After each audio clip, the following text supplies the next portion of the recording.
And there shall be signs in the sun, and in the moon, and in the stars, and upon the earth distress of nations, with perplexity, the sea and the waves roaring, men's hearts failing them for fear, and for looking after those things which are coming on the earth. For the powers of heaven shall be shaken. One man, one microphone, one mission, one message. TruNews, the only newscast reporting the countdown to the second coming of Jesus Christ. And now for the most powerful hour on radio, here is end-time newsman Rick Wiles. This is TruNews, 1 hour of uncensored news, views, and commentary. Welcome to the program. I'm Rick Wiles. Today's Thursday, July 10, 2014. Retired U.S. Army Ranger Command Sergeant Major Dan Page will be my guest today, and he has a sobering message to deliver regarding the globalist plans underway to collapse the United States of America and fold it into a global fascist regime. He retired from the U.S. Army in 2012 because he just couldn't go along with what Mr. Obama was doing to the U.S. Army. He'll be here in about 10 minutes. Before I start the newscast, I want to say this to those of you listening to me who know how to tell time spiritually. The hour is late. Plans that we have known about for many years are now in play in real time. And these are perilous times, so be sober, be alert, be on guard. Get into your assigned place as God has already spoken to you. As for me, I am in my assigned place. Since the first broadcast in 1999, our mission has always been to call people to repentance, to expose the plan to eliminate national borders and sovereignty, to create a world government, to inform the body of Christ that a global regime will rise up and take control of much of the world. And our mission has been to strengthen, inspire, and nourish the saints of God to endure to the end. When our Lord Jesus Christ comes to rule and reign, we have no other agenda. We depend entirely upon our Heavenly Father to meet our needs, to operate this international radio ministry. And there may be a day in the future when it is no longer possible for TruNews to continue to operate. If and when that day arrives, I will remain faithful to the divine calling upon my life to report the truth and to minister to the saints of God. In the meantime, we will carry on. And we sincerely appreciate the saints of God around the world who financially support TruNews. Now, all of us can feel the economy tightening and contracting around us. If you look around, shopping malls are devoid of shoppers. The parking lots are empty. A lot of empty storefronts. Meanwhile, prices, especially food and energy prices, are climbing. Now, TruNews has always operated on a lean budget. We don't splurge on anything. We're very frugal. And at this midpoint of 2014, I can tell you that TruNews needs a lot more daily listeners who will help shoulder the financial burden of paying for this ministry's expenses.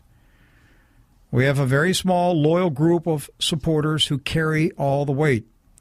But they need some relief because they've been carrying the load for a long, long time. And we need more of you to step up and help them. The size of your gift is not the most important thing. It is the consistency that really counts. We need more people whom we know will always be there month after month to support TruNews. Now, my dream for 15 years has always been to see a day when every TruNews listener donates something in the same week. That would be awesome. That would absolutely be awesome. Listen, our expenses don't hold back. They keep coming in month after month. and we have to pay those bills. And so he keeps me on my knees, praying, seeking the Lord, trusting the Lord that he will provide. And he has always provided. But I can tell you that I believe it's becoming a burden for many of our listeners to give the very large, generous donations. And that's why we need more people who will step up with donations and help us. Could this be the week that we see everybody do something in 1 week? Well, tens of thousands of people listen to this program every day. We don't know what the number is. Most likely it is in the hundreds of thousands. And we've had tens of thousands of people download the app in the past 5 weeks.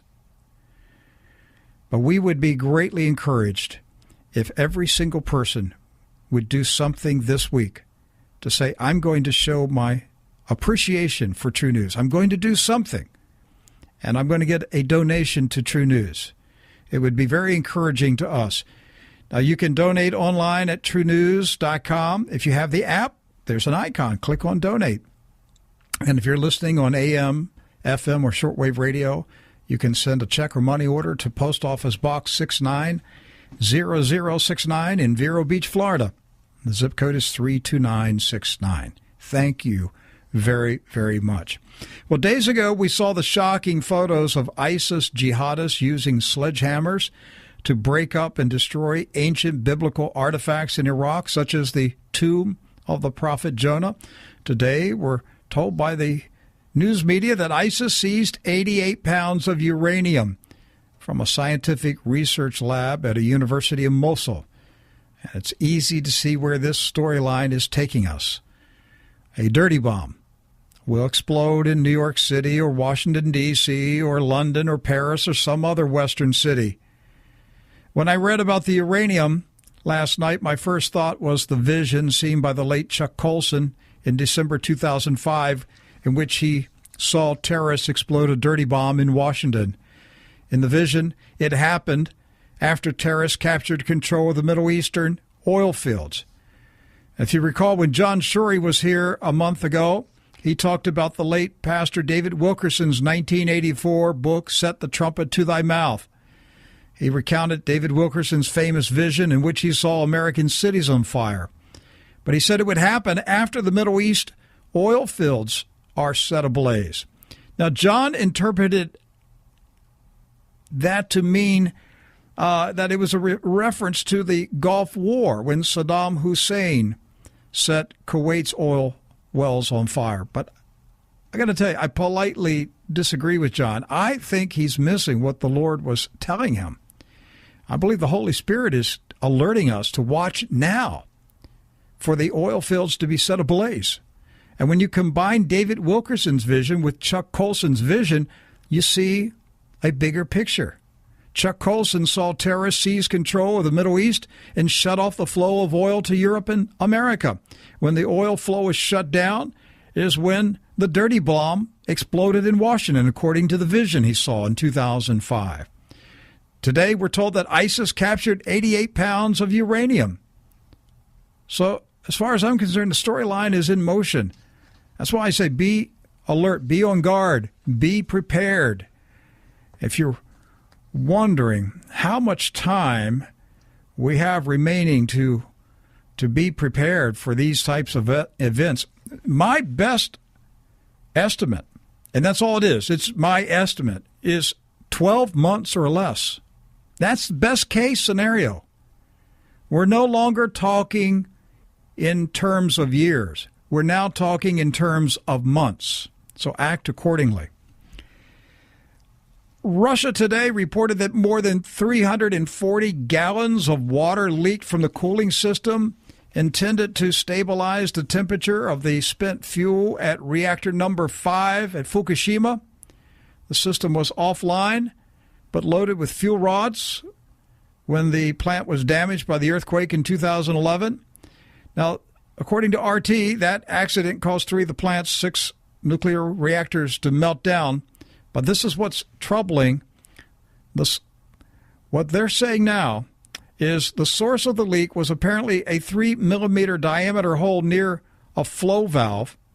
And when the cooling system was turned off at around noon last Sunday, the temperature in the pool that holds the rods was about 73 degrees Fahrenheit, but started increasing by the hour. And according to RT, if no new cold water is pumped in at this rate, the Fukushima reactor will reach a dangerous threshold of 149 degrees in roughly 1 week. And we're coming up on that real fast. I need to take a break. You're listening to True News. When I come back, retired U.S. Army Sergeant Major Page is going to be here, Dan Page, and he's got some things to tell us about what he believes is in motion right now to be implemented in the United States of America. He believes that a takedown is underway of this country, and the globalists are putting into place a global regime. You want to hear this man when I come back after this break. You're listening to True News. Reporting the countdown to the second coming of Jesus Christ, you're listening to True News, the end-time newscast.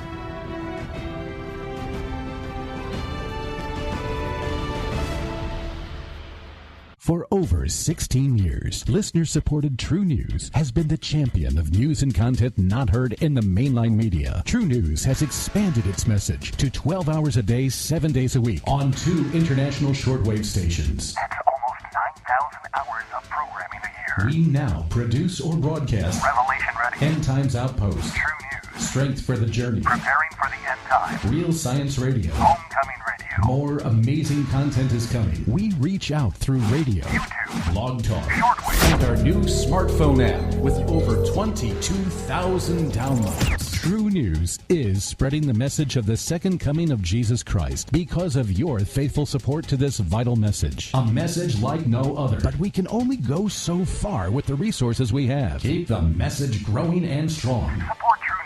Go to TruNews.com to see how you can keep spreading this critical message. That's TruNews.com. This is True News, the end-time newscast. I'm Rick Wiles. I've been in this seat behind the microphone for over 15 years. I have read, studied, and analyzed a lot of information and commentary and reports published around the world. I have interviewed many guests, including billionaires, retired U.S. generals, retired spies, members of the U.S. Congress, members of the Parliament of Great Britain and the European Union, economists, scientists, and so forth. Furthermore, I have interviewed or talked privately with pastors, evangelists, and men and women just like you who have experienced prophetic dreams and visions about horrifying things that would happen in the United States in the future. If you have a keen sense of history and an acute awareness of present-day events and trends, you will inevitably conclude that the United States of America has been targeted for a controlled takedown and that we are in the final stages of this operation. The spiritual atmosphere over America in mid-2014 is downright spooky. A fascist totalitarian regime is quickly congealing before our eyes. Sadly, the vast majority of Americans are sleepwalking through the destruction of their own nation. Their house is on fire, but they are sitting in their living rooms watching TV or on Facebook. As signs have intensified over the past 2 years that a revolution is underway, I have often asked on this radio program whether there are any U.S. military officers willing to come forward on this program to tell us precisely what is happening. Well, I finally found one who isn't afraid to tell the truth. Mr. Dan Page is a retired command sergeant major for the U.S. military command in Africa. As a Army Ranger, he was in charge of U.S. Army Special Forces in Africa until his retirement in 2012. In the U.S. Army, the position of Command Sergeant Major is the senior enlisted advisor to the commanding officer. Sergeant Major Page is fearlessly speaking out to citizens groups about the sinister plan that is underway now to merge America into a global regime. This is my first opportunity to speak with him. Sergeant Major Page, welcome to True News. It's good to be here, sir. It's a privilege and an honor to be on your program. It's probably one of the last vestiges of honesty in the news media today. So it's truly, I am humbled to be speaking to you, and I do mean that sincerely. Well, thank you very much.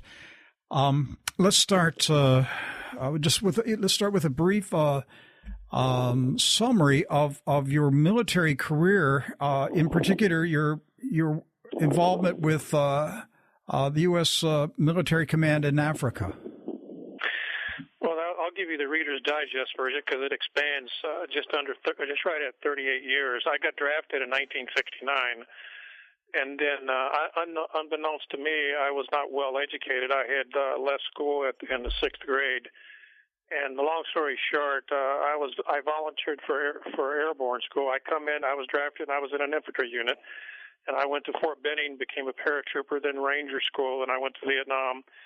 Then I went to Germany, then I came back, and I went again. Then I got into Special Forces Warfare Command, Special Forces. And my specialty within that was psychological warfare. That's a very broad term for asymmetric warfare, which is how to destroy a nation from within without direct military contact. I did 2 years at West Point as an active duty drill instructor, and I served 10 years on the trail as a drill instructor up until the time I retired. My last combat tour was in Djibouti, Northeast Africa, at Camp Lamine. And I spent 18 months there, and we ran operations out of there all over the Middle East from there. And I got disgusted with it for things that were changing, and I come back, and that's where I retired. I went to the website of AFRICOM. I noticed it is headquartered in Germany. Is that correct? Yes, that's correct, yes. All right. And I also noticed on the website it said that the purpose, the mission of AFRICOM is to eliminate violent extremists. Well, therein lies the determination as to what do you call a terrorist.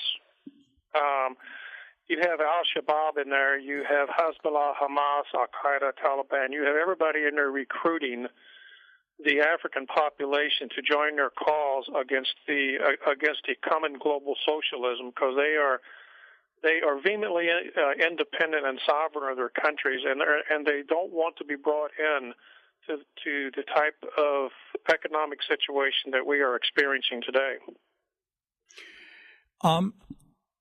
What was there any particular single thing that prompted you to retire in 2012?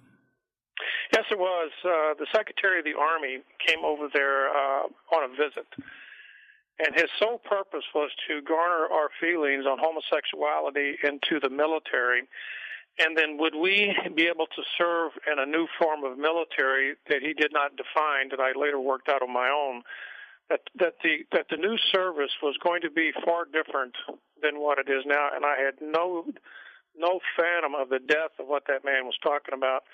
And upon learning what it was, how the U.S. military was going to be turned into more of a domestic police force, I said that was it for me, and I drew the line there.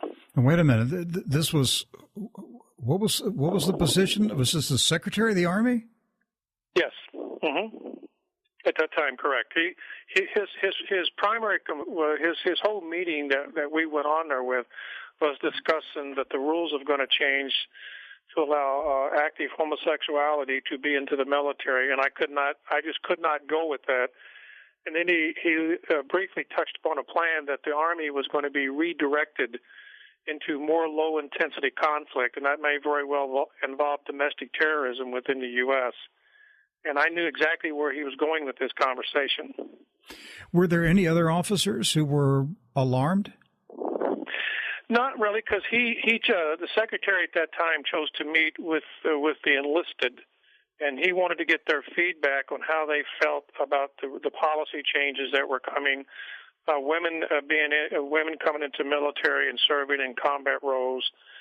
And I think he walked away not happy with the answers that he was getting from the young soldiers over there. But that was his primary concern, that the new army was going to be coming in the next 3 or 4 years. So it was going to be gay oriented, and its mission was going to be more like a domestic police force. Well, not directly per se into that, but what they wanted to do, the way I understood him, it's going to be involved more with low intensity conflict, and what that is it's not all out war with tanks and guns and bullets. You're going to be doing more spying. You're going to be more interacting to find out who is resistant to federal policies and federal ways of doing business. That seemed to me what he was indicating that we were going to be doing. We would be what became now is, as you well know, NSA is listening to everything that you and I talk about right now. And I came to learn that's what he was talking about at that time, that the military was going to be very heavily involved in containing domestic terrorism, not overtly, but covertly. Yet you were part of AFRICOM. I mean, it would seem to me that your mission was to go after terrorists in Africa. Well, again, it goes back to what I've said to you. If you follow DHS, that's the Department of Homeland Security's definition of a terrorist, and now this is their definition. This is not mine. It is a Caucasian male, 18 to 65, one who supports the Second Amendment, one who believes in the second coming of Jesus Christ, one that is against illegal immigration and is against homosexuality and has a definition of a traditional marriage. That is their definition of a terrorist. So that's why I keep saying to you, depends on your definition of terrorism. It has appeared for the last several years that the Obaministas are purging the U.S. military of the patriots. Is that the case? Yes, that's absolutely true. As a matter of fact, they just over the last few months, they have several flag officers. A flag officer is a 4-star general or above. You've had a General Greg, student servant of the Marine Corps, removed. You've had General Charles M. Aganganis of the Marine Corps booted out. You've had Lieutenant General David Holmes Hooton of the Army, Vice Admiral Tim Giania of the Navy. You've had Major General Michael Gray of the Air Force. These men were removed of service because of their refusal to support military involvement in domestic affairs. That's the reason they were booted out. Why haven't any of those men spoken out? Well, generals are not like enlisted. There's a big difference between officers and enlisted. NCOs like me, especially Command Sergeant Major, we don't care whose feelings we hurt. We just throw it out there. Officers, they have a different code that they go by, and they got a much larger pension. My pension is not even a third of what their pension is. So you'd have to talk to them about that. I can't speak for. Okay. All right. Now, Mr. Page, a number of our guests in the past 2 or 3 years, and I'm talking both secular guests and religious, ecclesiastical guests from various fields of expertise, have indicated that they believe something significant is going to happen in September 2015. Do you have any inclination or any information that says something is in the works for next year, 2015? I can tell you what I know. I can tell you what I have been set in on briefings, where I was not the principal person doing the briefing, but I've heard talk from very, very high sources that there is a timeline. Starting in 2015, you're going to start to see, let me back up. There are people that you've been talking to that don't believe what you say, but starting in 2015, they are going to start believing what you say. You have to be very watchful of created, orchestrated events within the United States that would cause what we call the 97 percenters of the people to demand action against the 3 percenters who's going to get the blame. So there's going to be action taken, I suspect, within the continental United States and abroad that's going to create such havoc worldwide that people are going to demand some form of protection from the federal government. That's what I suspect is coming. And this thing on our border right now with the illegals, I think might be part of that. Do you believe that this surge of illegal children, or I should say illegal immigrant children, coming across the border is a genuine humanitarian crisis, or is this a manufactured, orchestrated invasion? In my opinion, this is an orchestrated event by the Obama administration to bring down the United States economically and socially and culturally. And the reason I tell you that is this. The Russians have signed an agreement with the Nicaraguans to build a new canal through there. There is no way in heaven's name that a 4, 5, 10-year-old can walk all the way from Honduras, because I've been to Honduras, all the way up through Mexico and then into the United States. Somebody has to be bringing them up here. Now, I would like to remind your listeners that there was such a thing as the bubonic plague started in Asia, and it went into Europe and killed over 45 million people, if I remember correctly. And then you had the Spanish flu of 1918, where numerous people were killed. Now, the reason I'm telling you that is there's also Iranians building secret military bases down there. Now, this is not my opinion. There are Iranians very heavily in South America, and they are, in fact, building military bases down there. And my point is, I don't think that the average American can tell an Egyptian from a Brazilian or an Iranian from a Mexican. It is extremely dangerous down there, and I really suspect, in my opinion, that there may be some type of clandestine operation be a plan to bring us down. I agree. And just, today, there was reports about an Islamic prayer mat found in the Arizona desert. Well, right. Anybody with common sense knows that, the whole world knows today that the border is down and anybody can come across. And the U.S. government is literally facilitating it, helping, paying our agents to bring the people across and exactly. Harassing and intimidating and threatening to arrest American citizens who try to stop it. Well, it's not. It's only that they are literally taking Border Patrol agents off the border so they can make it more lawless down there. And again, I want to go back to the fact that Iran has had these troops down there that we know of for 5 years. They've been training with the Brazilian military, and that tour ended this past May. So if you take an Iranian down there, I don't think anybody's going to notice the difference from a Mexican from an Iranian.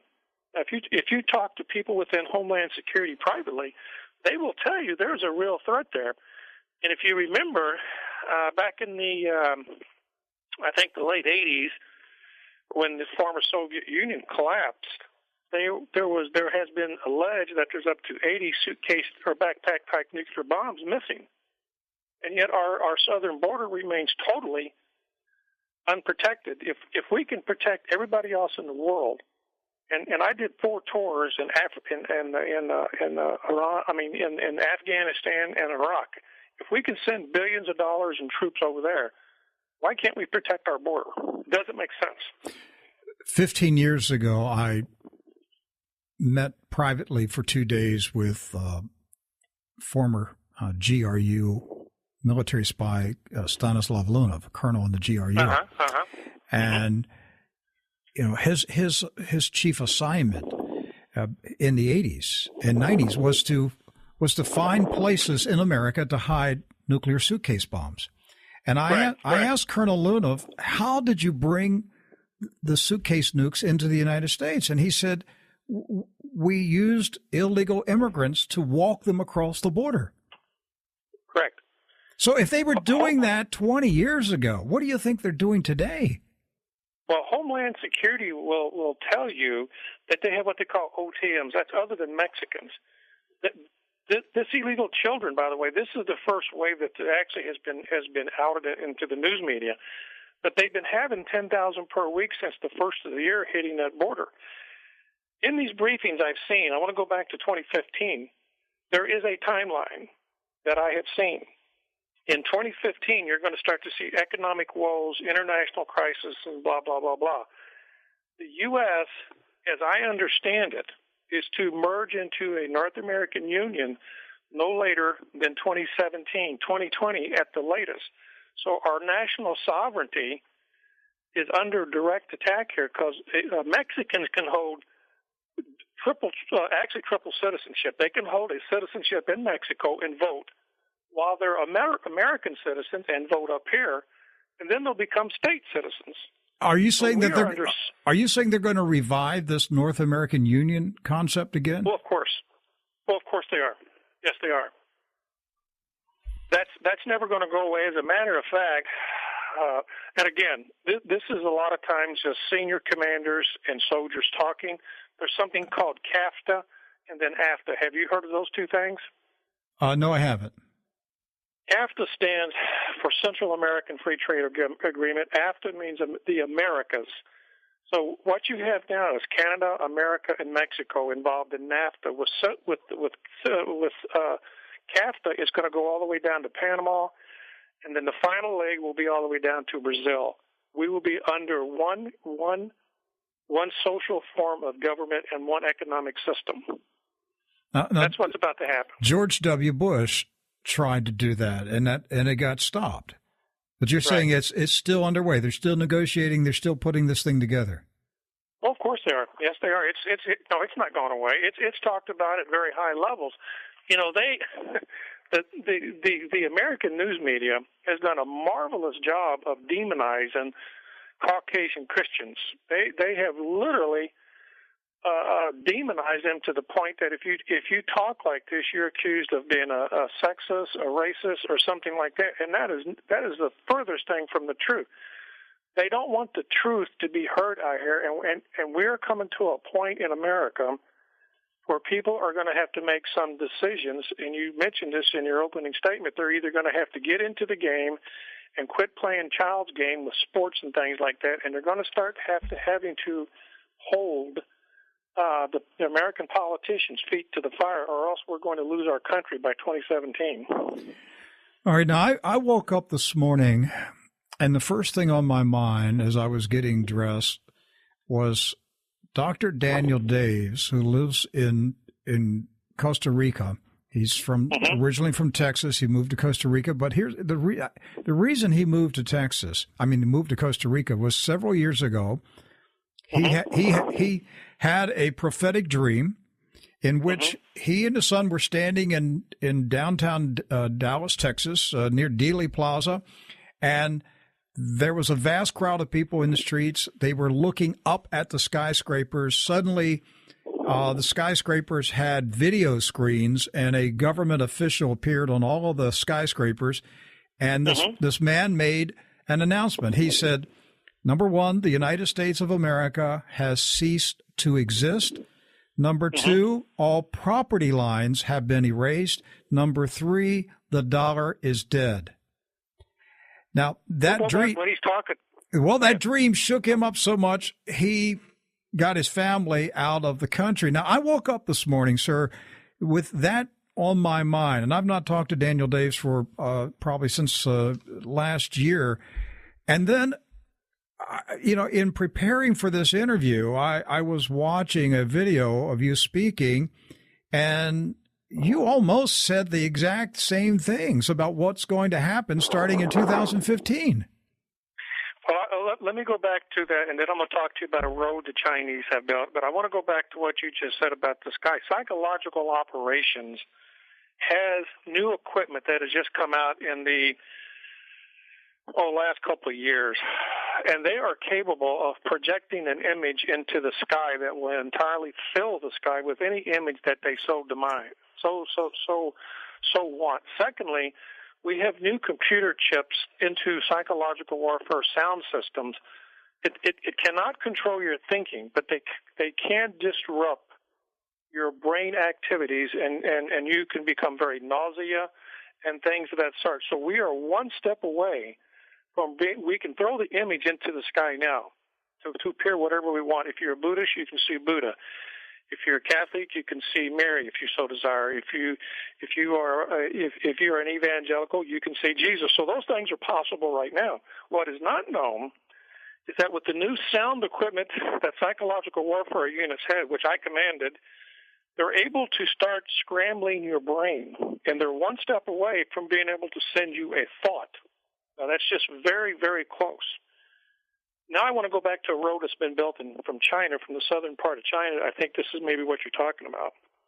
It is a highway that's been built by the U.S. If I don't have the emphatic amount of money that it cost the American taxpayer, but I believe it's $4 billion to build that because of what we owe China. It starts at the southern end of China, goes down through Pakistan and India, and comes back up through Kazakhstan into Turkey, and it ends at the mouth of the Euphrates River. Now, they do use a lot of existing highways. It's called the Old Crackamora Highway. So if you Google that, it will pop up the Old Crackamora Highway or the Old Silk Highway that used to run back in biblical times. Now, that highway has been rebuilt with U.S. money. That highway has 2 foot of concrete with 3 foot of asphalt on top of it. It is for military and commercial use only. Now, if you stop and think about this, why would you need such a very, very heavy road like that? That has to accommodate some fairly heavy equipment. But that road, if you study eschatology, you know what it's going to be. In my opinion, that's where the King of the East is going to come from, into the middle of East. It's an interesting concept. Getting back to the U.S. Is the world going to be divided up into 10 regions? Yes, it is. There are 2 models on this.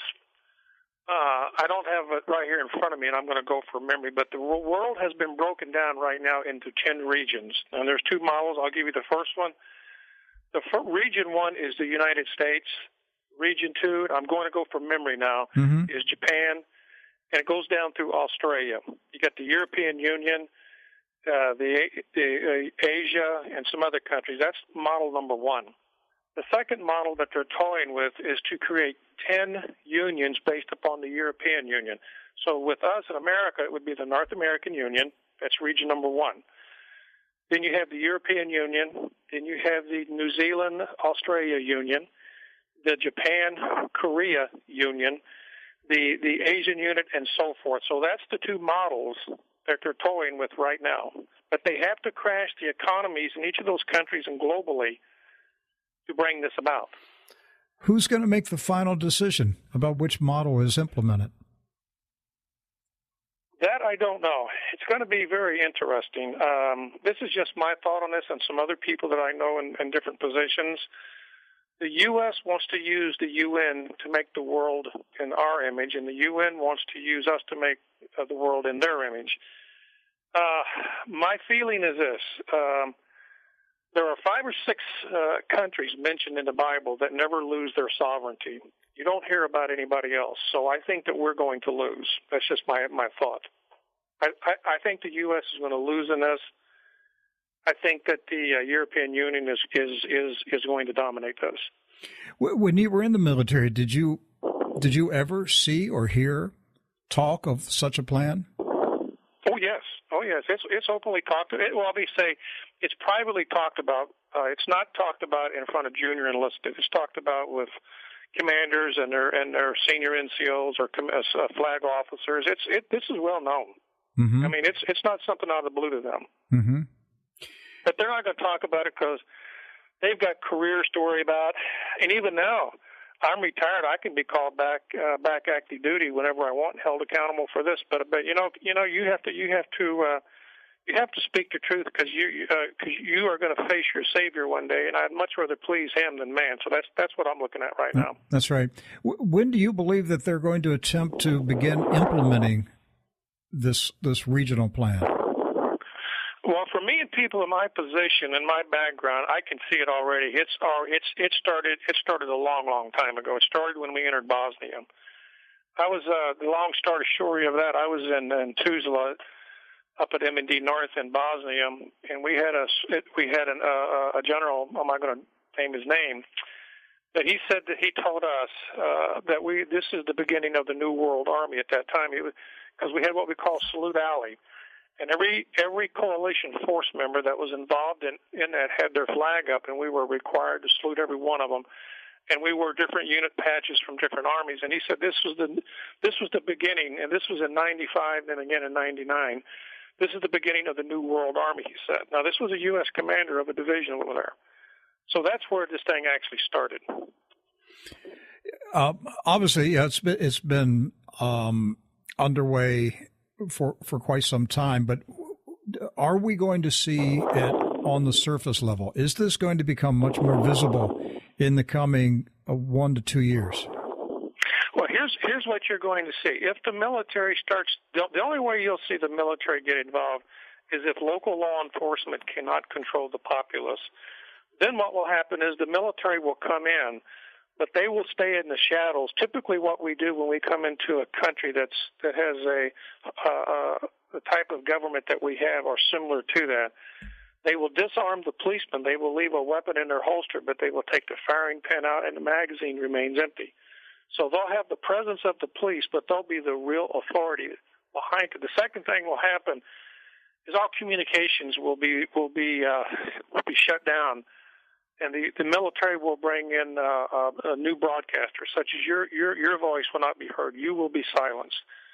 I don't know if you've ever heard of this or not. Have you ever heard the term continuity of government? Oh, absolutely. Okay. Oliver North and Dick Cheney. Right. Okay. Have you looked at an exchange between him and Congressman Jack Brooks where they talk about the term continuity of government? Oh yeah, that was during the Iran-Contra controversy, wasn't exactly. it? Yes, sir. I saw it. Okay. Well, subsequent to that, under the Bush administration, they took that a step further and developed what they call a plan called Main Core. That's two different words: MAINCORE. And in the event of civil disturbance against the federal government policy, they are going to inter indefinitely X number of millions of Americans, and that's why this 2012 National Defense Authorization Act that we got was so very important. And the Supreme Court just upheld about 2 weeks ago. They upheld the president authorizing assassination of American citizens and indefinite detentions. So you can be arrested without ever being charged, and when they come in and get you, you're gone forever. So I think that's what's about to happen. Well, I think that's what many of us who have been speaking out for years are concerned, that we're at this stage. Dinesh D'Souza, the filmmaker who produced 2016 and his new movie, America, Imagine a World Without Her. I think the most chilling scene in the movie is at the end when he's in handcuffs. And, Mr. Page, I don't know. There were a lot of people. When I went to see the movie on the 4th of July, there were a lot of people there, who applauded at the end of the movie. But I wanted to stand up in the theater and say, do y'all understand that man is going to prison?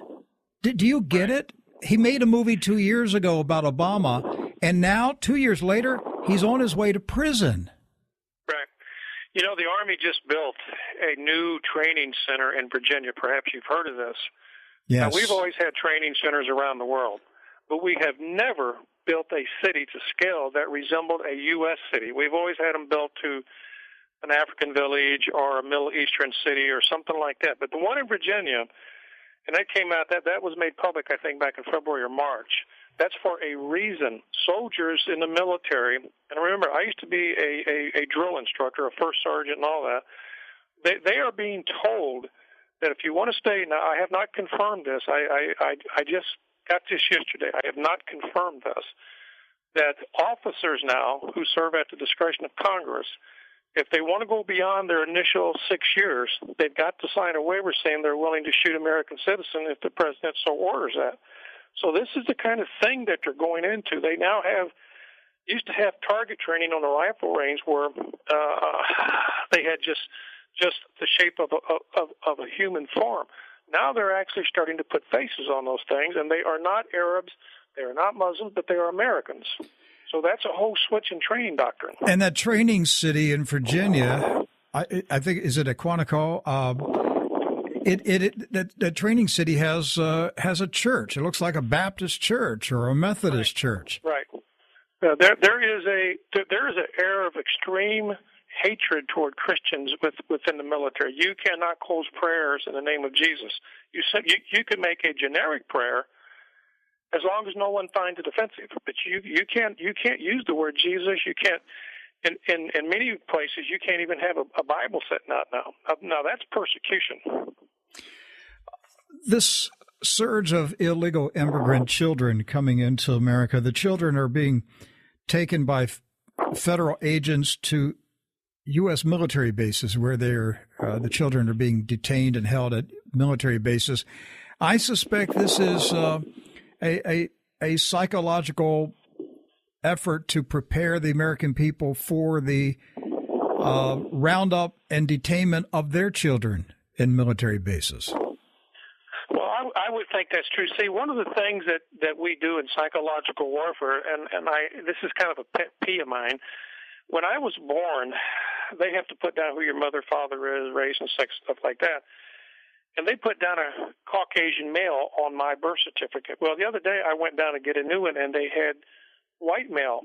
And I asked the lady, I said, well, why is this on here? I said, this is wrong. She says, oh, no, it's all the same. She says, it's all the same. I said, well, then if it's the same, why did they change it?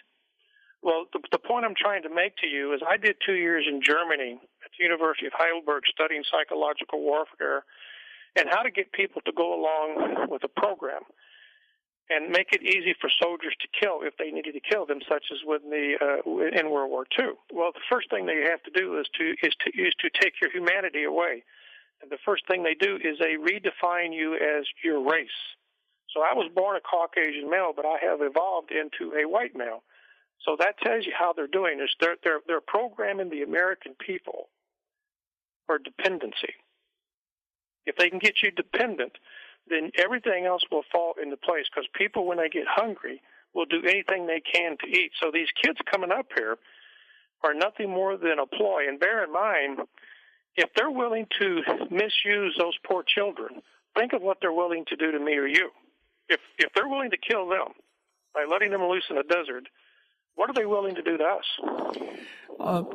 Mr. Page, I've got about 10 minutes remaining, and you're on record as saying that there are thousands of Russian Spetsnaz commandos inside the USA right now. Well, that statement has really, really escalated into something that it shouldn't. But let me tell you what's been going on here. The U.S. is and that was my fault to some degree. There is and there isn't. The U.S. is a very large training center for years. We have been training everybody since time began. And at any one given time, you will find thousands, literally thousands of different soldiers in America. They're all here at one time. Coalition forces, they're all over the place at any one given time. Coming into Fort Leonard Wood, if you go down there in Fort Leonard Wood, Missouri, there is a full-time, or there was prior to my retirement, let's say, there's a full-time Australian there, Russian, and a German officer that serves at the Engineer Center. That's not unusual to be all over the place.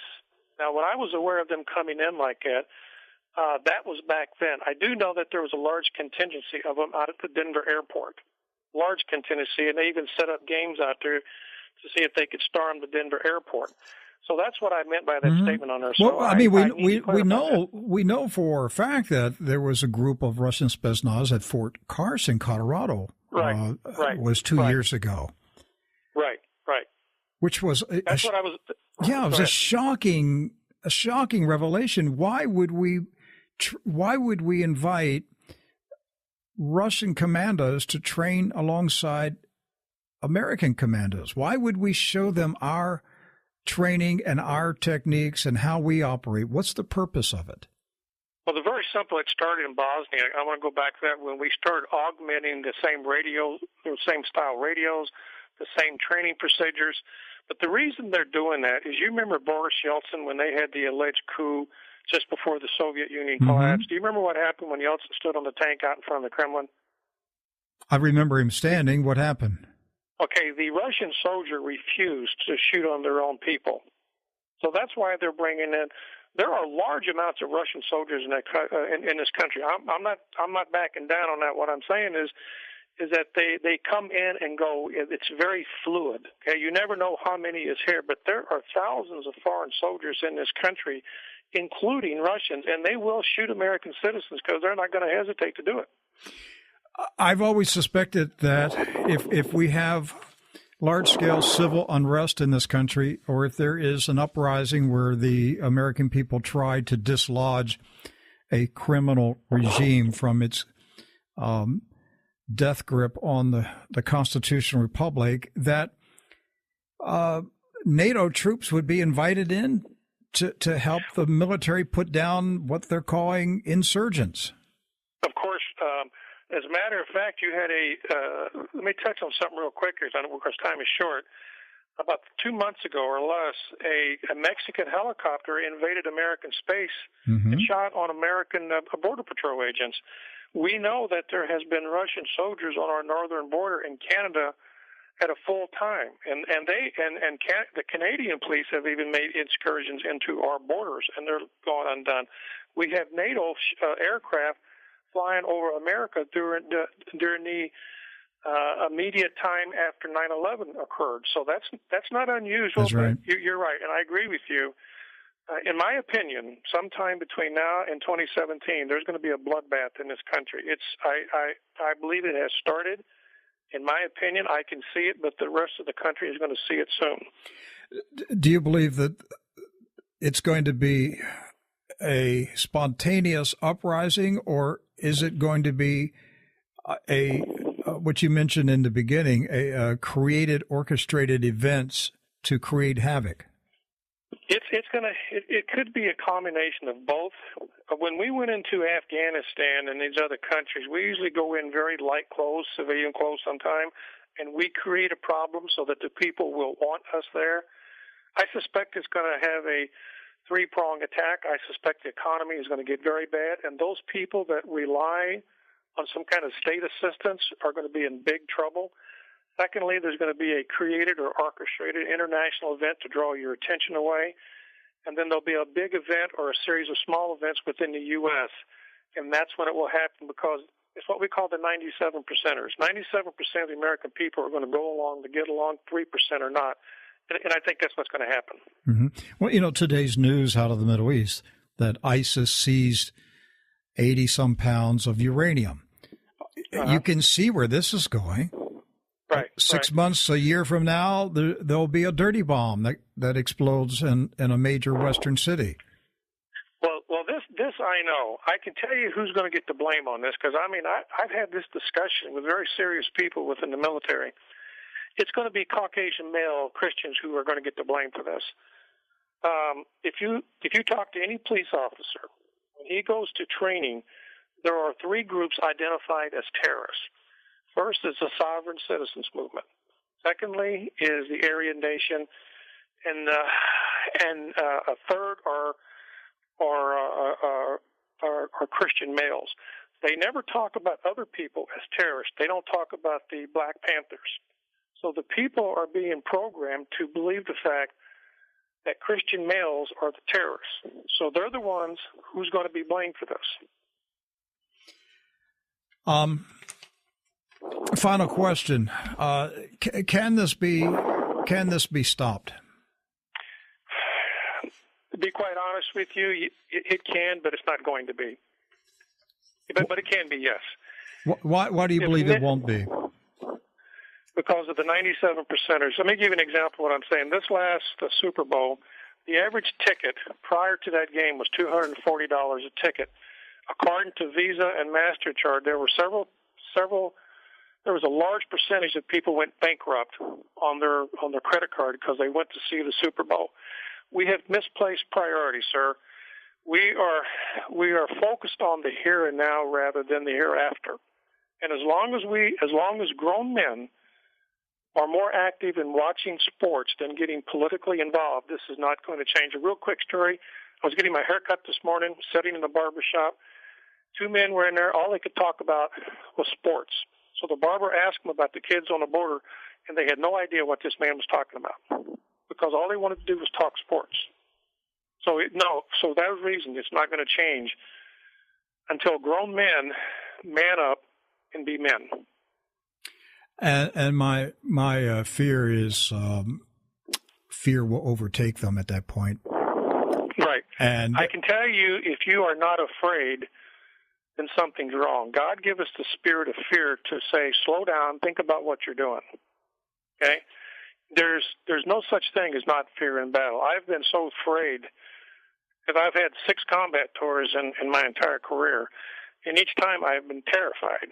But you have to put that aside, and you have to make some decisions because God put the man in charge of his household to do 2 things, provide and protect his family. And the males in this country are not doing that. They've abrogated that to the police department and to somebody else to take care of them. And it really grieves me to say that, no, it cannot be stopped. But it could be. If we could get the men mobilized to get politically active and hold the local officials and state officials responsible, we could change this. But I would give you some suggestions on this. Focus your political attention at the county and the state level, such as the sheriff's office and things like that. Do not give any support to any federal career politician. Do not donate to the Republican faction or the Democratic faction of the Socialist Party that we got in charge. Do not contribute anything to them. Stay at the state and local level.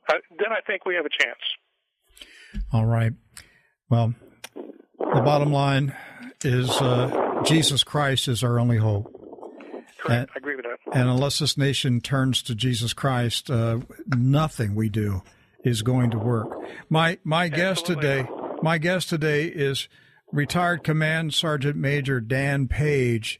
Sir, appreciate all that you're doing. Thank you so much for being on the program. Thank you, sir. All right, everybody. If you live in the Coeur d'Alene, Idaho, Spokane, Washington region, I'm going to be there for a private meeting at the end of the month. But on Saturday morning, July 26th, I'd like to get together with all the TruNews listeners in the region. And I just thought we'd have a breakfast meeting, nothing formal, just a time to get together and meet each other, talk. It can be a chance to answer some questions and just fellowship with you. So if you're in the region and you would like to meet with us over at a restaurant in Coeur d'Alene, Idaho, please get in touch with me. You can email us at info@trunews.com, or you can call the office at 772-569-8880. And a number of you have already emailed us and said you definitely would be there. We need to hear from others just to know how big of a room, how many people we can expect. I'd love to meet you. Again, send us an email at info@trunews.com or call 772-569-8880.